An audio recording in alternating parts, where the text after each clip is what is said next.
इब्रानियों के नाम पत्री 12वां अध्याय। इस कारण जबकि गवाहों का ऐसा बड़ा बादल हमको घेरे हुए है, तो आओ हर एक रोकने वाली वस्तु और उलझाने वाले पाप को दूर करके वह दौड़ जिसमें हमें दौड़ना है धीरज से दौड़ें, और विश्वास के कर्ता और सिद्ध करने वाले यीशु की ओर ताकते रहें,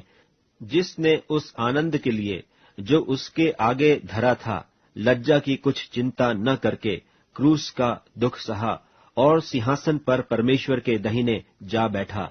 इसलिए उस पर ध्यान करो जिसने अपने विरोध में पापियों का इतना वाद विवाद सह लिया कि तुम निराश होकर हियाव न छोड़ दो। तुमने पाप से लड़ते हुए उससे ऐसी मुठभेड़ नहीं की कि तुम्हारा लोहू बहा हो, और तुम उस उपदेश को जो तुमको पुत्रों की नाई दिया जाता है भूल गए हो कि हे मेरे पुत्र, प्रभु की ताड़ना को हल्की बात न जान, और जब वह तुझे घुड़के तो हियाव न छोड़, क्योंकि प्रभु जिससे प्रेम करता है उसकी ताड़ना भी करता है, और जिसे पुत्र बना लेता है उसको कोड़े भी लगाता है। तुम दुख को ताड़ना समझकर सह लो, परमेश्वर तुम्हें पुत्र जानकर तुम्हारे साथ बर्ताव करता है। वह कौन सा पुत्र है जिसकी ताड़ना पिता नहीं करता? यदि वह ताड़ना जिसके भागी सब होते हैं तुम्हारी नहीं हुई, तो तुम पुत्र नहीं पर व्यभिचार की संतान ठहरे। फिर जबकि हमारे शारीरिक पिता भी हमारी ताड़ना किया करते थे,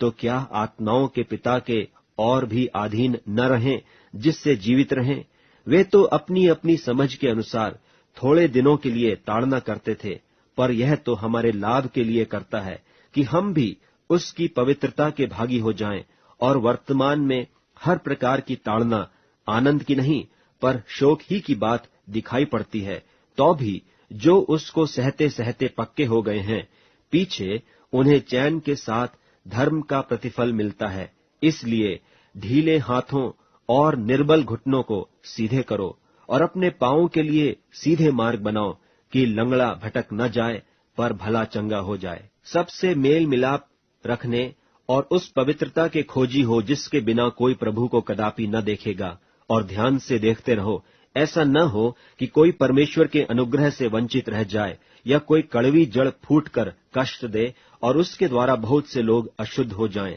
ऐसा न हो कि कोई जन व्यभिचारी या एसाऊ की नाई अधर्मी हो, जिसने एक बार के भोजन के बदले अपने पहलौठे होने का पद बेच डाला। तुम जानते तो हो कि बात को जब उसने आशीष पानी चाही तो अयोग्य गिना गया, और आंसू बहा बहा कर खोजने पर भी मन फिराव का अवसर उससे न मिला। तुम तो उस पहाड़ के पास जो छुआ जा सकता था और आग से प्रज्वलित था, और काली घटा और अंधेरा और आंधी के पास और तुरही की ध्वनि और बोलने वाले के ऐसे शब्द के पास नहीं आए, जिसके सुनने वालों ने विनती की कि अब हमसे और बातें न की जाएं, क्योंकि वे उस आज्ञा को न सह सके कि यदि कोई पशु भी पहाड़ को छुए तो पत्थरवाह किया जाए। और वह दर्शन ऐसा डरावना था कि मूसा ने कहा, मैं बहुत डरता और कांपता हूं। पर तुम सिय्योन के पहाड़ के पास और जीवते परमेश्वर के नगर स्वर्गीय यरूशलेम के पास और लाखों स्वर्गदूतों और उन पहिलौठों की साधारण सभा और कलीसिया जिनके नाम स्वर्ग में लिखे हुए हैं, और सबके न्यायी परमेश्वर के पास और सिद्ध किए हुए धर्मियों की आत्माओं और नई वाचा के मध्यस्थ यीशु और छिड़काव के उस लहू के पास आए हो, जो हाबील के लहू से उत्तम बातें कहता है। सावधान रहो और उस कहने वाले से मुंह न फेरो, क्योंकि वे लोग जब पृथ्वी पर के चेतावनी देने वाले से मुंह मोड़कर न बच सके, तो हम स्वर्ग पर से चेतावनी करने वाले से मुंह मोड़कर क्यों कर बच सकेंगे। उस समय तो उसके शब्द ने पृथ्वी को हिला दिया, पर अब उसने यह प्रतिज्ञा की है कि एक बार फिर मैं केवल पृथ्वी को नहीं वरन आकाश को भी हिला दूंगा। और यह वाक्य एक बार फिर